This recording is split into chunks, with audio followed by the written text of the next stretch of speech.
Hi, I'm Debraj Charkar, a short filmmaker, animator, and VFX artist. This demonstration video will give you an overview of the softwares and animation process in 3D animation production. And also, we will create a whole 3D animation short. We will begin with modeling, where we will create 3D objects. Then move on to the texturing process. We'll take a look at rigging characters to make easier to animate. And then we will bring them to life with animation. And then we'll check out rendering, where we will create lights and cameras to create final images. Finally, we'll talk about visual effects and compositing. This is not going to be an introductory course to show how to use the tools. In fact, I will just fast forward most of the video to keep the video length short. This demonstration will give you a general idea how to work in 3D pipeline. When you start working on 3D, you need to make some choices about what software to learn. There are a number of great packages that you can choose from. Let's take a look at 4 more popular choices. Blender is unique in that it is completely free and open source. Blender is in use extensively in commercial projects, but that is slowly changing. A lot of indie game studios are using Blender, and it has both character animation and visual effects tools. 3ds Max is an Autodesk software, and it's only available in Windows platform. And I think it's the most oldest software in the industry. It can do character animation and visual effects. 3ds Max has found its home in gaming and also in technical design. A number of architects and technical designers use it for visualization. Cinema 4D is another very capable 3D animation software. It's a standard application for those who want to do motion graphics and broadcast for films. Cinema 4D also has character animation and visual effects tools. The software integrates quite well with After Effects. In fact, Cinema 4D Lights shifts with After Effects. Maya is Autodesk's 3D modeling, rendering and animation software, and my personal choice as a 3D application. Maya is very popular and you will see it in films, televisions, games and elsewhere. This software is excellent in character animation, VFX and image creation. In addition to these main packages, there are a bunch of other packages that can help your project shine. Modelers may want to sculpt in ZBrush or Mudbox. Animators may want to use Motion Builder to use motion data. After Effects and Nuke widely used for VFX and compositing. Now which software you choose depends on various factors. Cost may also be an issue. Blender is free, but so is Cinema 4D Lite if you have an After Effects license. Autodesk provides free license for students as well. Do your research and understand what software is more commonly used in the job that you're likely to pursue. But you really can't make a bad choice in any of these. And they all follow the same underlying workflow. So after learning one package and then learning the next one makes that much easier. So don't worry about which package you are choosing. And it's all about personal choices. At the end of the day, your creativity and your sense matters the most. The first step to create a 3D scene is to creating the objects in the scene. This process is called modeling, and this is the foundation of 3D pipeline. Modelers are digital sculptors. They spend their time to create wireframe meshes. Wireframes outlines the 3D surfaces, which later will be textured, animated, and rendered. Models typically starts with 3D objects such as cubes and spheres. Details added a step at a time and further refined to create the basic shape of the object. Polygonal modeling is the most commonly used modeling process. To start the modeling of our scene, I'll start with simple, basic, primitive like a sphere. Then, going to the vertex mode, I will select the top vertices and with a soft selection, I will make a pointy head to create our missile. Then by extruding our edges, I will create a belt around it.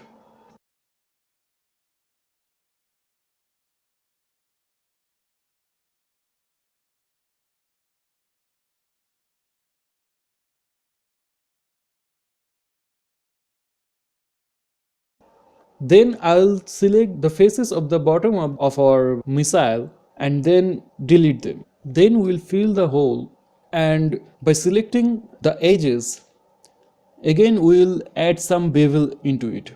Then we'll extrude those faces with a very little thickness, and we'll add one division in it. Well, this was the polygonal modeling. To, to create those wings of our missile, I will use a different kind of modeling tools available in Maya, which is called quad draw tools. This is very fun and easy to use. By going in the front view, I will just draw some vertices. Then holding the shift key, get some polygonal faces. Then by going into vertex mode, I can do further adjustments. Then coming back to the edges mode, I will connect those edges.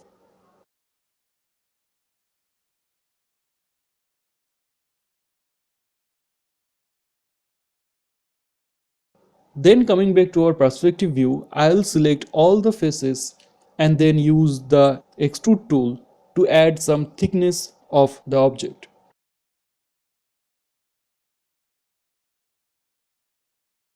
Then I will use the advanced multicut tool to give a division in our polygons. We'll do further adjustment by using the same multicut tools where it's needed. Then going to the side view, I will select the edges of the side of the wing and I will subdivide them by using the connect tool. And finally, to make a smooth mesh, I'll add the subdivision tool, which will tessellate the meshes and subdivide them into a smoother object. Then I will do the further adjustments to the vertices.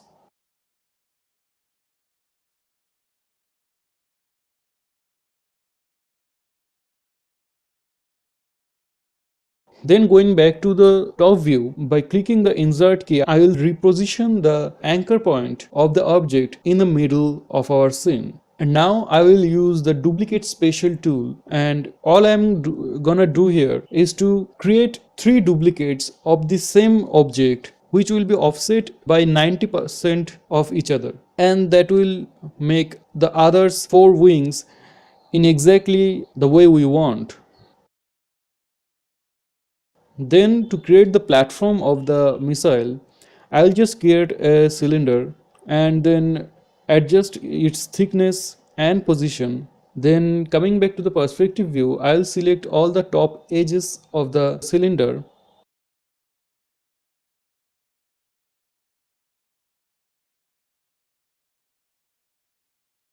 And then I will use the connect tool to add some subdivision to create a belt like thing. After doing that, I'll select the faces of the new subdivided polygons and extrude them a little bit. Then I will select the faces of the edges, and again I will use the bevel tool to make a smoother edge of the cylinder. Then I will create another cylinder and adjust its size, and I will place it exactly in the middle of the platform. And by using the Boolean subtract tool, it will create a hole in the platform following the exact shape of the cylinder. Then I will create another cylinder to make the legs of the platform. It will be round and long, and I will place the cylinder in the right place.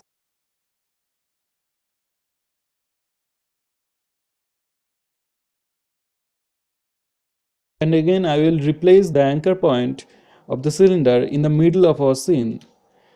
Then we will use the duplicate spatial, and this time we will create 11 copies of the cylinder by offset of 30 degrees, and this will give us a complete circle of these legs, thus completing our simple platform. Then I will create a plane as the base surface of our scene. Then to add some random objects in the scene, I will simply create a cylinder and then just randomly modify it. Another form of modeling is called spline or NURBS modeling. Splines are the curves that defines the shape of the object. While the process is more technical than the polygonal modeling, spline-based modeling can create much more smoother surfaces. I will create a pipe which will be connected to the missile from a cylinder. To create this pipe, I will use the NURBS modeling system. So I will create a small circle and a line and tell our 3D application to follow the shape of the circle along with the path of the line, and thus it will create the pipe. It's very simple. And at the end I will duplicate randomly those objects in the scene. In the left hand side you can see the camera view, which will be the final camera of the scene, and in the right, in perspective view, I'm just placing those objects in the scene randomly. To add more realism to the model, you need to add materials, colors and textures to the surface. Textures are actually 2D images that can be placed in the model. Textures are flat images, but they are applied to a 3D surface. This means we have to let our 3D softwares know exactly how to place the textures on the object. In simple situations, mapping can be accomplished by projections. While textures define colors, materials define the character of the surface and how it interacts with lights. Materials control such characteristics such as diffuse, incandescency, glossiness, specularity, subsurface scattering, bumping, reflectivity, transparency, etc. Node-based material editor can go even further by creating complex shading networks. All of these techniques serves one goal: to make the surface of your model look exactly the way you want. In our simple little scene, we'll do a little bit texturing by using these 2D texture files. In the missile, I will add a simple blend material, and I will add this rusty material texture, and I will offset the position value of the texture depending on my requirements. Then I will add the same texture in the wings. In this example, our texturing coordinates are not following the required position, so that's why I will select all the objects and I will create a automatic texturing projection. And then going back to the missile, I will select these faces and add another blend material to it, and in colors node as a texture I will add a checker map, and in this checker map adjust the values of repeat UV to get the desired looks. Then I will select the faces of the belt and add another blend material to it, and so on and so forth. So at the end our scene will look something like this. I have skipped the whole process because it's fairly simple, because all the objects in this scene are very simple. So that's how I have added all the materials. If you wanna animate your model, you may need to rig them. Rigging makes a model easy to animate. Character animation is where you see a lot of rigs. Character animation starts in the model's arms out in a neutral pose. A skeleton is then drawn or fitted to the mesh. Skeleton can be built a joint at a time, or they can be pre-built in such as Autodesk's Human IK in Maya. Once the skeleton is in place, we can go further by using user-friendly controls to it. These may use inverse kinematics to control entire limbs, or they may control a joint at a time. Once controls are added, the character's models are joined to the skeleton by using a process called skinning. Skinning assigns each part of the mesh to the skeleton. The final result allows the animator to realistically deform and animate the character. For some characters, you need to have the face rig. Many face rigs starts with the library of facial poses, one for each expression. Manipulating the weights controls the face. We can go further by adding controls to manipulate complex facial features. Rigging is not limited to just the characters. Other objects such as vehicles can also be rigged to make animation easier. Coming back to our missile launching scene, we have a very little bit of rigging in this scene. So to do that, I will use some deformation tools, and by selecting the missile, I will add a lattice deform. So what it will do is, it will create a cage around the object, and by selecting the vertices of the cages, we can deform the object. Now by selecting those vertices, I will add another deformation tool which is called a cluster. After adding the cluster, I can very easily deform the object. So this is our simple rig. And the reason I am using this is to create the typical squash and stretch animation while launching our missile. Animation is where we bring our scenes to life. Animators must have the knowledge about the way things moves. Animation usually starts with the timeline. A timeline allows the animator to scrub through the scene and play back the animation. If there is sound in the scene, that can be displayed as well. Animation is controlled by the keys. This records what happened in any point in time. This can be the object's position or any other attribute. So coming back to our scene, we have a very little bit of animation here which will be launching the missile and following the camera as the missile takes off. For deeper controls, animator can view animation curves which graphically displays that how the software calculating the in-betweens. The animator can then adjust these curves to get the exact motion requires. Creating a previs of your animation is also very important. Previs or pre-visualization is actually the 3D version of your storyboarding. It helps filmmakers to visually see their film before it's made, for planning, for technical solution, and for the overall vision of the film before it goes out to be made. A lot of Hollywood production house even use previs for live action films also. And here is a previs from my short film, Golden Bird. না ঠাম্মু, আমি যাব না। এখানে তোমার কাছে থাকি, বাবার মতো কাকাদের মতো সুরেন্দার স্কুলে পড়ব। তুমি একটু চিঠিতে লিখে দাও না ঠাম্মু, বাবা ঠিক রাজি হবে তাহলে। বন্ধুপুরের ঘাটে যাবি নাকি? সেই পাখিটাকে খুঁজতে তুমিও যাবে তো? লাঠিটা দে তো। Rendering is where we create our final images. Rendering can be thought of as the form of virtual photography. We set up our scene with virtual lights and cameras, and then we render an image. Just like photography, lighting is a very important component. 3D applications have a number of ways to add lighting to the scene. Indirect lighting is also very important. This is incidental lights that bounce from one object to another in the scene. This is typically created by using the tools of global illumination or final gathering or ambient occlusion and can add realism and softness to the scene. Another form of indirect lighting is caustics, which mimics the interaction of reflection and refraction on the surface. I can show you an example from a 3D scene of my film. I have created this 3D room and placed all these lights. Some of them are directional light, some of them are area light. This is the rendering with only the key light. The light is bouncing around the walls and objects and creating the global illumination. And you are looking at this without the texture. And then the same thing with the texture. Then I have added some more key lights from the back door there.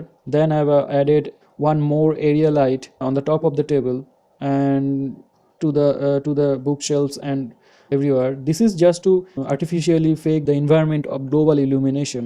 And this is the volume light which is coming from the window. And this is the real footage which I have shot it in my short film. And after placing the footage, this is the final render.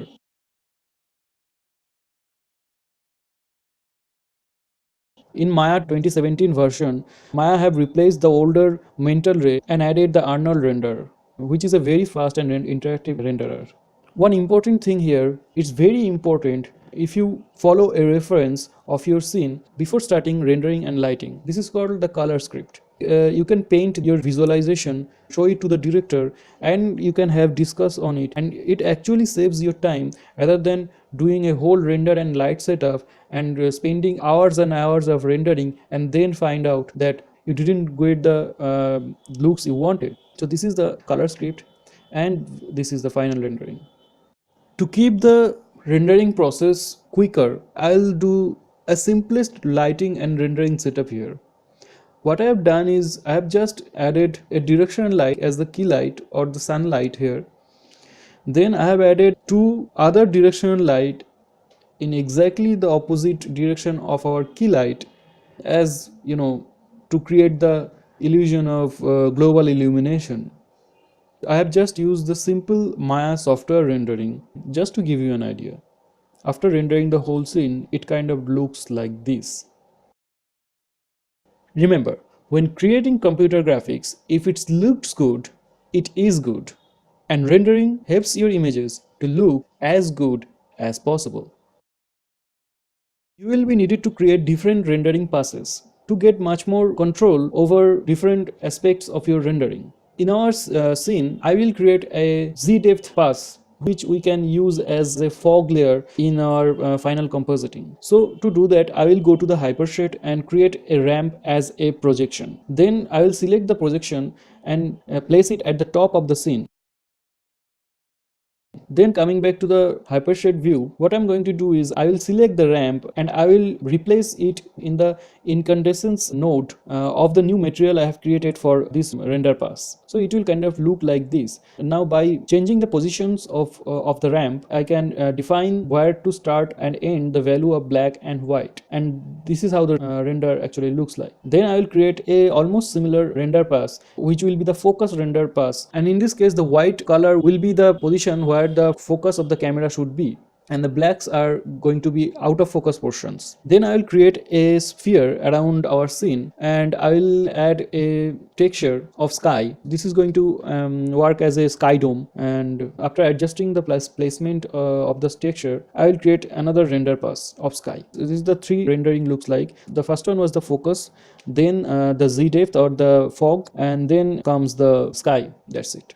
Here is an example from my short film. This is kind of the final rendering. It's not finished yet. And this is going to be the Z depth pass of the scene. So the white portions will be the focus of the scene, which is actually moving along with the camera. Finally, there will be time when you let the computer do all the work. Many animation softwares have built-in physics simulators. This allows you to set up objects in the scene and have them move according to natural laws. This can be as simple as knocking stuff over to more sophisticated simulations such as particles or fluid effects. Good animations requires patience and practice, but the results can benefit just about in any project. So I will create a fluid container and emitter in our scene, and I will place the emitter at the bottom of our missile from where the fuel is going to shoot out, and I will parent the emitter with the missile so that the emitter moves with the movement of the missile. Now all I have to do is I have to change all the parameters like the velocity, the turbulence, the buoyancy, and the opacity grid, and all these things. I have added a gravity field, which I have added some keyframe, because when it's start the acceleration, it kind of pumping out some smoke and fuel around it, and then it's going out. So after messing with these values, our final fuel rendering looks something like this. 3D and animation softwares is often used for visual effects for films or broadcast. These effects can be subtle or a major part of the scene. Let's take a peek at how it's done. So my personal choice of compositing and VFX software is After Effects, mainly because of three reasons. One, it's widely used by professionals in the industry.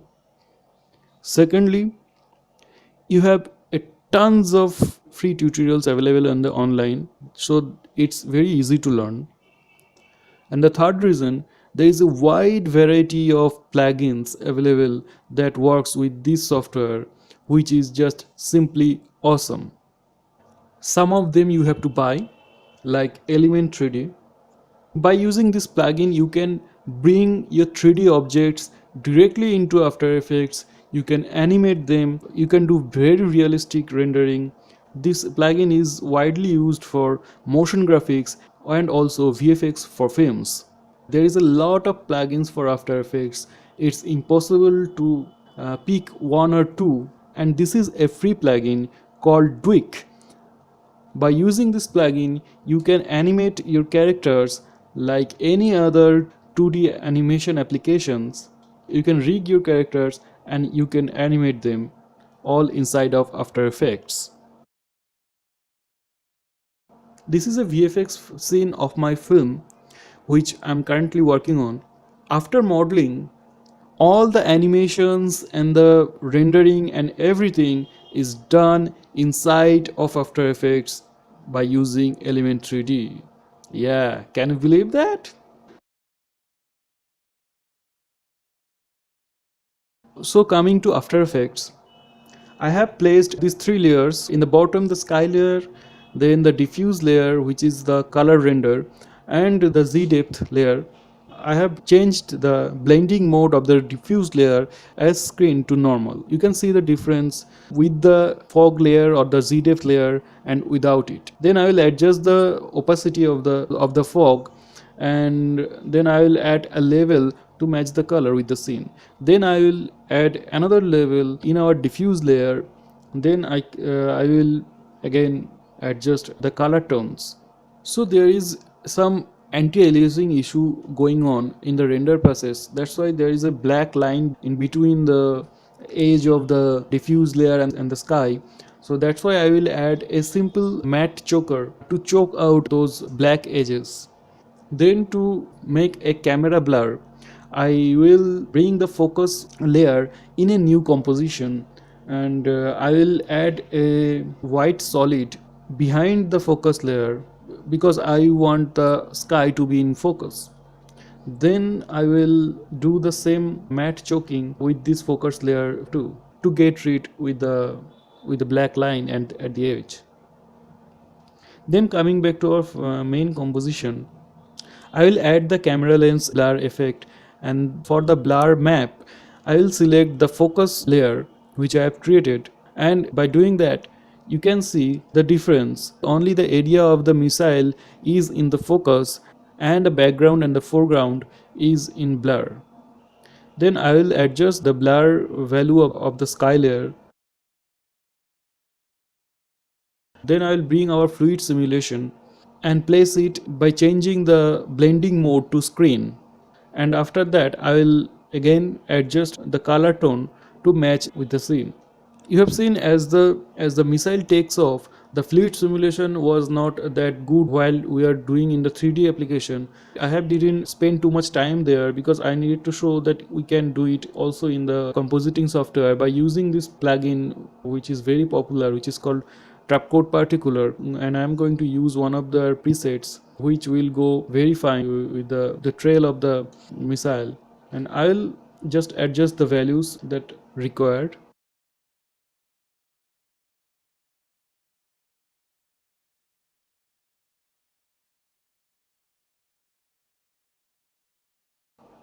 And after doing that it will kind of look like this. Then I will then I have some of these stock footages of dust waves, and I will mask the sharp edge bottom of the layer and add a feather on it. Then I will again change the blending mode to screen, and then I will place the dust and keyframe the position with the camera movement of our scene, and then I will adjust the color values to match with the scene.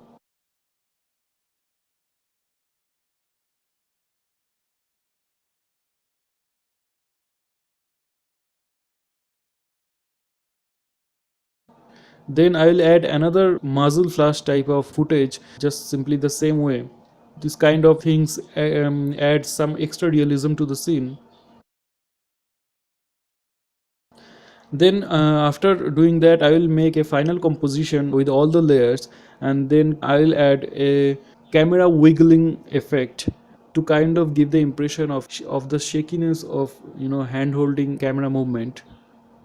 After doing all these things, I will create another final composition, and I will add a motion blur effect, because we know when camera gets shaked and any object moves because of the shutter speed of a camera, it creates some motion blur. Then I'll add a black solid and create a ellipse mask on it. I'll give a high feather value and lower down the transparency to create a vignette effect of the camera.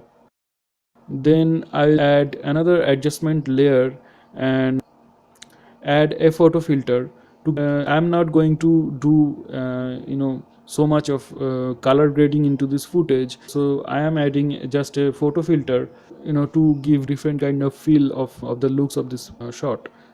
And I'll do a little bit of color correction, and finally I can go with this kind of looks. And coming back to our main composition, I'll add a lens flare, which is another plugin.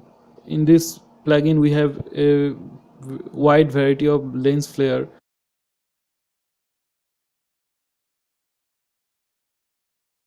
and I will add a lens flare at the bottom of the missile to give kind of a sci-fi looks to it, and adjust the value of the brightness and the position while the missile takes off.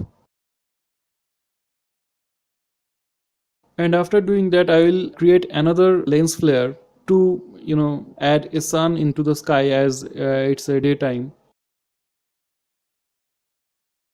And coming back to our final composition, I'll add a grain effect to it, because while shooting in real camera, it creates some kind of grain noise, especially if you shoot it with lower quality cameras or DSLRs. Then I will duplicate the main our final main layer, and I will create two color channels, one for the red color channel and one for the green and blue color channel. Then I will set the top layer in screen mode. I will add just a little bit of scaling, like 0.4 or 5 or something, to create the effect of chromic aberration like this.